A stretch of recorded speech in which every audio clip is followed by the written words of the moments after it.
Շանթի եթերը շարունակում է հեռանկարը։ Ռուս-ուկրաինական պատերազմից մինչև մերձավոր արևելքի լարվածություն աշխարհի այս անկյուններում ստեղծված իրավիճակը փոխում է ուժերի հարաբերակցությունը եւ նոր մարտահրավերներ ստեղծում նաեւ հարավային Կովկասի համար։ Այս փոփոխությունների ֆոնին կարևոր է հասկանալ, թե ինչ ազդեցություն կարող են ունենալ դրանք Հայաստանի անվտանգության, արտաքին քաղաքականության եւ տարածաշրջանային դիրքի վրա։ Թեմային անդրադառնալու ենք Միտք վերլուծական կենտրոնի ղեկավար քաղաքագետ Լիլիթ Դալաքյանի հետ զրույցում։ Տիկին Դալաքյան, շնորհակալություն մեր հրավերն ընդունելու համար։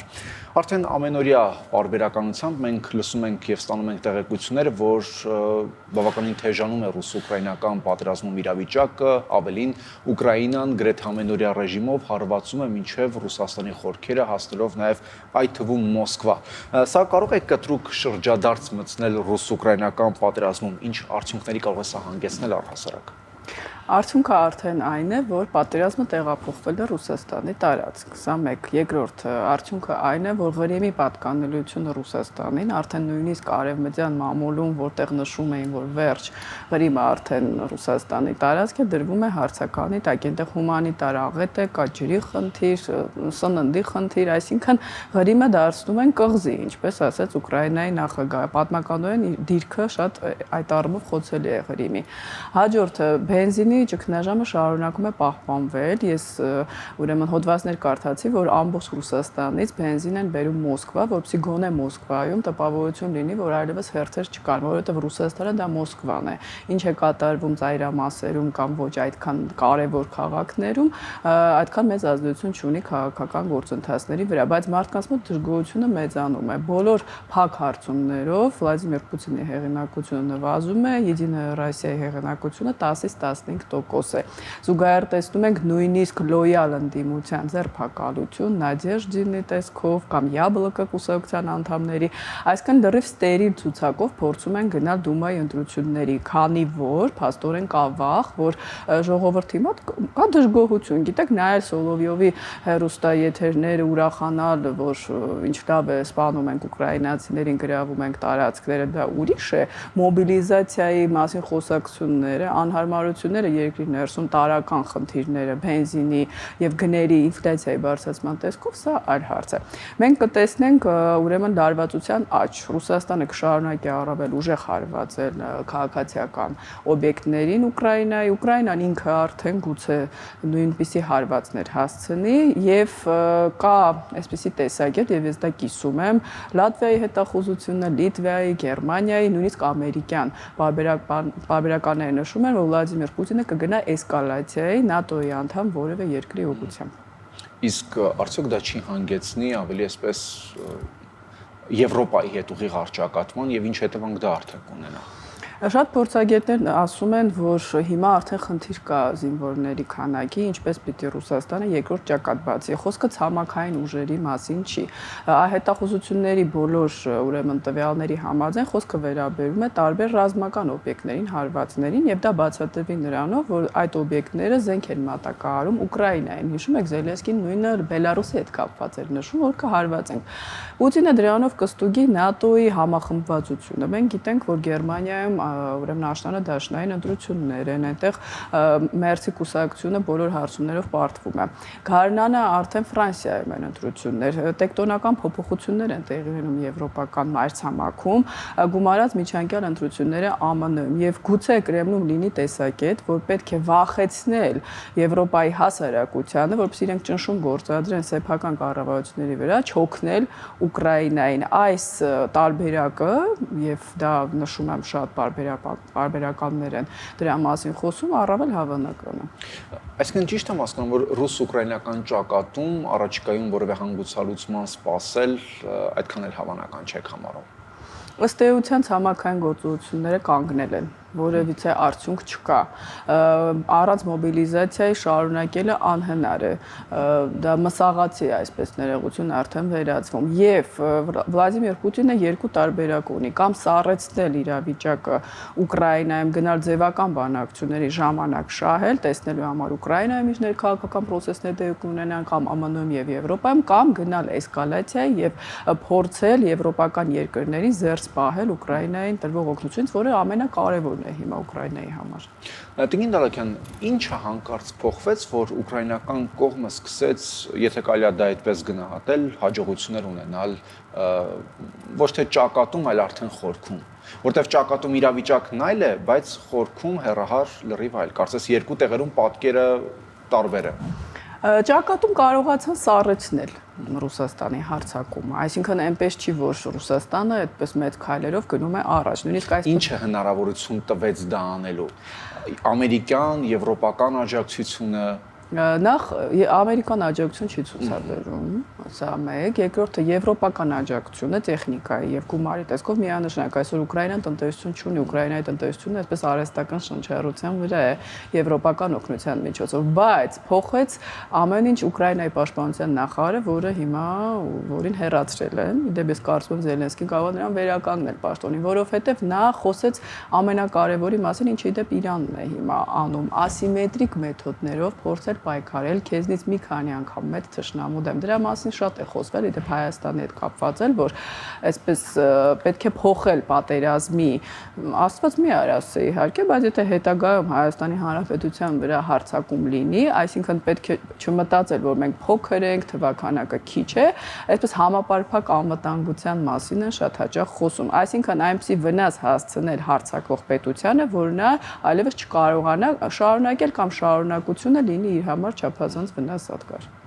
Ընտրություններ են սպասվում նաև Միացյալ Նահանգներում, դուք ասացիք Ռուսաստանում, իհարկե Ուկրաինայում էլ կարծես թե նոր ընտրություններ անցկացնելու խոսք կա աշնանը, այդպիսի ընտրություններ արդեն Միացյալ Նահանգներում են սպասվում, բայց դրան ընդառաջ Միացյալ Նահանգները եւս կարծես թե գնում է առճակատման Իրանի հետ եւ խոսվում է դիվանագիտական լուծման հնարավորության մասին, բայց մենք տեսնում ենք, որ ամենօրյա ռեժիմով խոսում է 9-րդ, 10-րդ ալիքի հարվածի մասին եւ այլն եւ այլն։ Ձեր գնահատման որքանով այս հակամարտությունը կարող է ազդել Միացյալ Նահանգներում սպասվող ընտրությունների վրա, այսինքն քաղաքական գործընթացների վրա։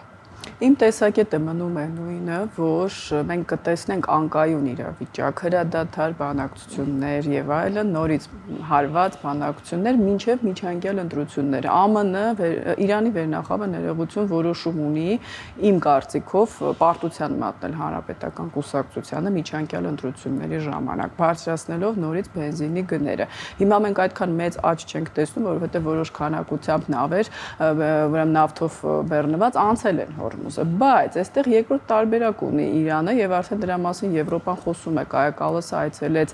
Բաբ էլ-Մանդեբ, այսպես կոչվող նեղուցը Կարմիր ծովում, որը եթե փակվի, իսկ Իրանը նշել է, որ հուսիտների միջոցով կփակի նաեւ դա։ Համաշխարհային առևտուրը ընդհանրապես Եվրոպան կկանգնի ճգնաժամի առջև։ Այսինքն Իրանը շոշափել է այն թույլ կետը միջազգային առևտրում, որը մեծ վնասներ կարող է հասնել եւ Գերմանիային, օրինակ Մերցի հեղինակությունը ցածր է, որովհետեւ բենզինի գները բարձր են։ Այսինքն սա փոխում է քաղաքական իրավիճակը, նույնը Ֆրանսիայում մենք տեսանք ցույցեր մի քանի ամիս առաջ, փոխում է քաղաքական իրավիճակը մեծ երկրներում, նույնը ԱՄՆ-ում մարդիկ քվեարկում են իրենց գրպանով, աշխարհաքաղաքական հարցերը գտնվում են 3-4 հորիզոնականում։ Հանրապետական կուսակցության մեջ կա MAGA, այսպես հատվածը J.D. Vance-ի, որը նշում էր, որ ընդհանրապես ինքը չէ անձամբ, բայց իրեն աջակցողները, ինչու էր պետք սկսել այս պատերազմը, ինչ է ստանում ԱՄՆ-ն։ Դեմոկրատները դե ընդհանրապես խոսում են, որ ինքը Տրամփն է հանել ԱՄՆ-ն միջուկային գործարքից, այս գործարքը լրիվ ԱՄՆ շահերի դեմ է։ Այսինքն առաջիկա 2-3 ամսվա ընթացքում Իրանը ամեն ինչ պիտի անի իրենց տեսանկյունից ելնելով իրավիճակը լարելու համար ներքաղաքական ԱՄՆ-ում։ Իսկ նախագահ Տրամփը ունի մի այսպես լուծում, նա փորձելու է տնտեսությունը այնքան վատացնել տնտեսական իրավիճակը Իրանում, որ ժողովուրդը այլ տարբերակ չկա, ինքը դուրս գա փողոց, բայց այն պահից սկսած, երբ Տրամփը կոչ արեց Իրանի ժողովրդին դուրս գալ եւ թողեց միայնակ, այն բանից հետո եւ փաստացի Պահապանների կորպուսը ինքն է այսօր ղեկավարում Իրանը, ես կասկածում եմ, որ սա հաջողության կհասնի։ Տեսեք, եթե ստացվեց այնպես, որ Թրամփը չվերընտրվեց կամ առհասարակ Թրամփ այլևս նախագահ չեղավ, թեկուզ եւ նախագահ եղավ հանրապետական ներկայացուցիչը։ Հայաստանում կա Թրամփի անունով ճանապարհ։ Այսինքն գոնե թե Հայաստանը սկսել է այդ ճանապարհի վավերացման գործընթացը, օրենսդրություն եւ այլն եւ այլն։ Ինչ է ստացվելու այդ դեպքում։ Միացյալ Նահանգների նոր նախագահի անունով է վերանվանվելու, թե առհասարակ կասկածի տակ է դրվելու Թրիփի ուղին։ Հարցը նախ անունը չի։ Միջին Միչանսկի մաս է թրիփը։ Միջին Միչանսկի մասին խոսում են դեռ Օբամայի ժամանակներից։ Այսինքն սա այո մեծ ծրագիր է, որը պահանջում է ժամանակ։ Բացի այդ ծրագրի իրականացմանը կան մի քանի աշխարհակական դեմ կենտրոններ։ Դա Չինաստանն է իր մեկ գոտի մեկ ճանապարհով, դա Ռուսաստանն է, որին շրջանցում է ճանապարհը, հիմա արդեն Իրանը, որտեղ ռեժիմը կաղապարվելու է, վատագույն սցենարով տեղի ունեցավ զարգացումը Հայաստանի համար եւ իրենք անընդհատ փորձելու են այսպես հասկացնել, որ մենք դեմ ենք այդ ճանապարհի կառուցմանը ամերիկյան ներկայության պատճառով։ Տրամպը մնալու է նախագահ, այս իմպիչմենտի գործընթացը հավանական չեմ համարում, բայց եթե նա կորցնի նույնիսկ միայն ներկայացուցիչների պալատը, դեռ սենատի մասին չեմ խոսում, սկսում են լսումներ իր վերաբերյալ։ Պատկերացեք, ամեն նախագահ ամեն օր մասնակցում է լսումների, ներքաղաքական իրավիճակը լարվում է, ինչպես ամերիկացի մի փորձագետ վերջերս նշեց, Ռուսաստանի համար կարևոր չի ով կընտրվի, կարևորը անկայունություն հրահրելն է։ Եվ վերջերս Տրամպը խոսեց, որ Ռուսաստանը եւ Չինաստանը փորձում են ազդել ԱՄՆ-ում ընտրությունների արդյունքների վրա։ Մյուս կողմից ախր խնդիրը Ադրբեջանն է։ Ադրբեջանը չի շարունակում սահմանազատումը, հատկապես ճանապարհի կառուցման համար անհրաժեշտ հատվածներում։ Հիմա էլի սկսել են խոսել 3+3 հարթակի մասին, որը ըստ էության թրիփի հետ որևէ առնչություն չունի, դա ռուսական նախաձեռնություն է։ Ինչու է Ադրբեջանը պարբերաբար այսպես երկու խաղ խաղում։ Իմ վստահությամբ Ալիևը ժամանակ է ձգում եւ նա բացասակապես ուրախ չի Վաշինգտոնյան համաձայնագրով, իր սրտին առավել հաճելի է եւ նա դրա մասին շատ է խոսել նոյեմբերի 9-ի համաձայնագիրը, որը հաճելի է նաեւ Ռուսաստանի ղեկավարին։ Որն է դրա հիմքը։ Հիմքը այն է, որ դա միջանցք է արտատարածքային, ոչ թե այն, ինչ որ առաջարկում է ամերիկյան կողմը։ Ամերիկյան նախաձեռնությունը դա բխում է Հայաստանի շահերից։ Ռուսական նախաձեռնությունը միջանցքի տեսքով, պարբերաբար Սյունիքը անկայուն պահելու տեսքով բխում է Ադրբեջանի եւ Ռուսաստանի շահերից։ Եթե Ալիևը եւ Պուտինը տեսնեն, որ միջազգային իրավիճակը փոխվում է եւ ոչ իօգուտ արևմուտքի, ոչ իօգուտ Դոնալդ Տրամպի, միանշանակ իրենց մտքում նրանք կպահեն նաեւ այդ նախաձեռնությունը։ Համենայնպես գոնե ռուսական կողմը մշտապես հիշեցնում է, որ Հայաստանը, Ադրբեջանը եւ Ռուսաստանը ստորագրել են եռակողմ համաձայնագիր եւ որևէ մեկը դուրս չի եկել այդ համաձայնագրից։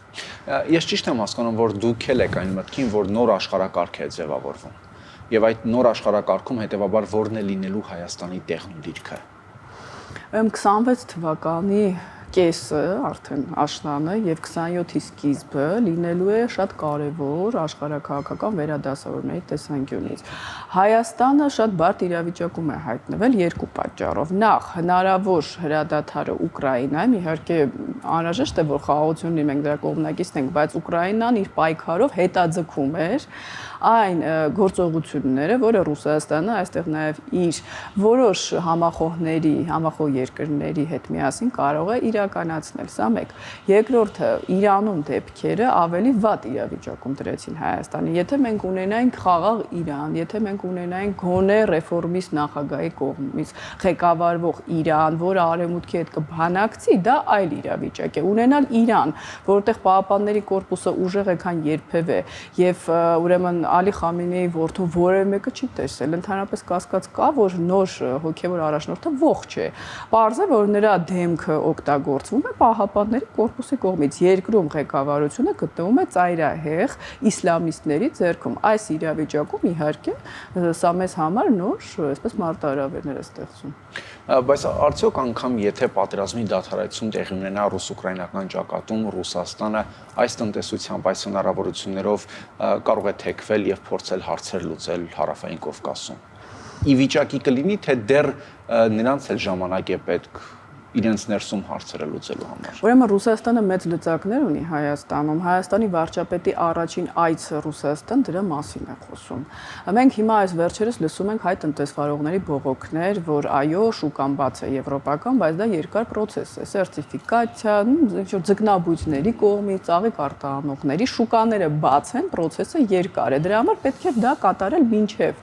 այն փուլը, երբ Ռուսաստանը սանկցիաներ կկիրառի, իսկ այն որ Ռուսաստանը կիրառելու էր, դրա մասին խոսում են արդեն 1 տարի փորձագետները։ Պետք է դա անել արագ։ Այսինքն առաջին տնտեսական մեխանիզմն է, երկրորդը երկաթուղու պատկանելիությունն է։ Դա շատ լուրջ խնդիր է, որը Հայաստանը ինքը միայնակ չի կարող լուծել։ Հաջորդը ես վստահություն ունեմ արցախցիների թեման Ռուսաստանը միշտ օգտագործելու է, երբ որ ձեր ասածի պես հանգստություն ունենա Ուկրաինայում, հանդես պարբերաբար Արցախի դրոշը հայտնվում է ռուսական այս կամ այն հեռուստաալիքի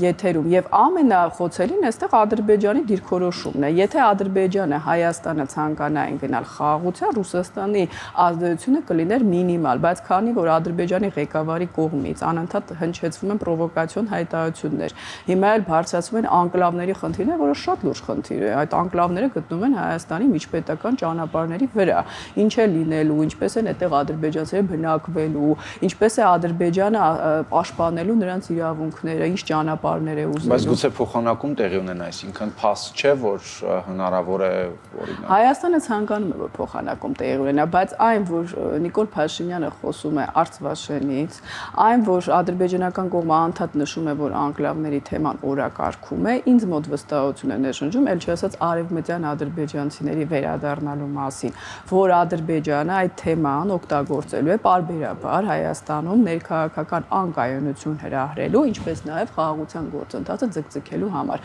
Դա ես չեմ ասում, դա ասում են ադրբեջանցի փորձագետները Հայաստանի եթերներում, որ սահմանադրությունը պատրվակ է Իլհամ Ալիևի համար։ Ամփոփելով մեր զրույցը, Տիկին Դալաքյան, արտաքին քաղաքական այս բարդ գործընթացների ֆոնին կարծես թե Հայաստանում էլ առաջիկայում սկսվելու է ներքաղաքական գործընթացները, հաշվի առնելով, որ նոր գումարման խորհրդարանը օգոստոսի 2-ից սկսելու է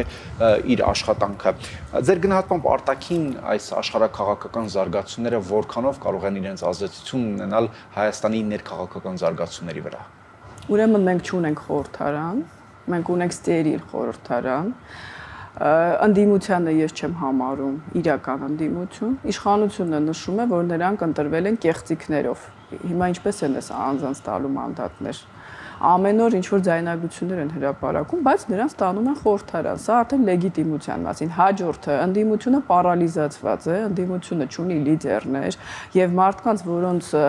ուրեմն համախառն ներքին կապիտալը ավելի մեծ է, քան Հայաստանի բյուջեն, սա Հայաստանը ընդհանրապես նոնսենս է, աշխարհում ընդդիմությունը չի լինում հարուստ, քան երկրի բյուջեն։